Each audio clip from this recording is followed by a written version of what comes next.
Today we'll be replacing the resistor on this 2011 Ford Transit Connect. I believe this process is the same for the 2010 to 2013 model years for the Ford Transit Connect. If your blower is only working on one speed, in our case it doesn't work on 1, 2, or 3, it only works on 4, which is the highest speed. That is oftentimes how these fail, because these different resistors use up power to slow the motor down, and the high speed one doesn't actually have a resistor and is usually just direct. So if your resistor goes bad, that will usually be the symptom. It'll work on the highest speed and not on the others, or a couple of the others won't work. So we're going to go ahead and replace this.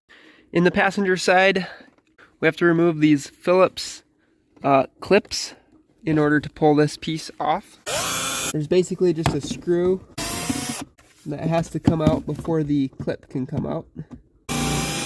So those are just here, here, here, and right here. Once you have those loose, you can just pop them out.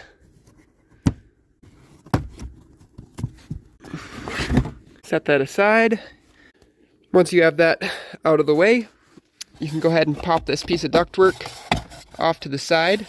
It's being held with a screw here. If you feel that you need to take that screw out and get it completely out of the way, you certainly can. I think I can do it without doing that. This is the resistor right back here, so I'm just going to go ahead and unplug it. To unplug it, you need to squeeze this tab right here and just carefully wiggle back and forth as you pull. And the resistor is held in place with one Phillips screw. So we'll go ahead and remove that.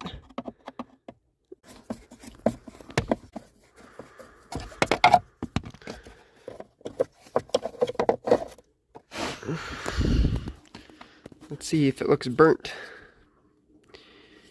It looks quite normal, actually. I don't really see any problems visually. Go ahead and take our new one. And you have to kind of put it top in first because of how this sticks up. And then rock the bottom in to position. And take our screw.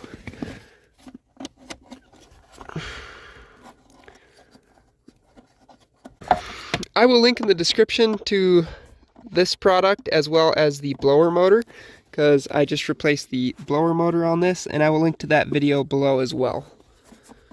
Plug the resistor back in. Make sure it's fully seated. And now we can go ahead and test and see if our other speeds work. Yes. So now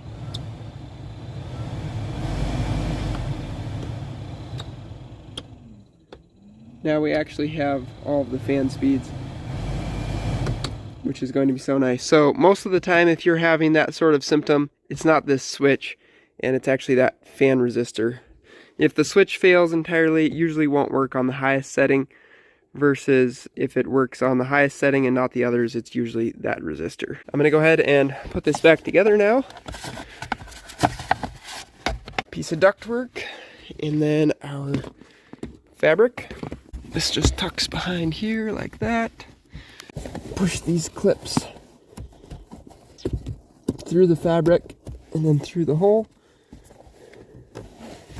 followed by the Phillips screw, which widens out the clip so that it stays in place. I really like this style of clip. Actually one of the better automotive type clips in my opinion. Here.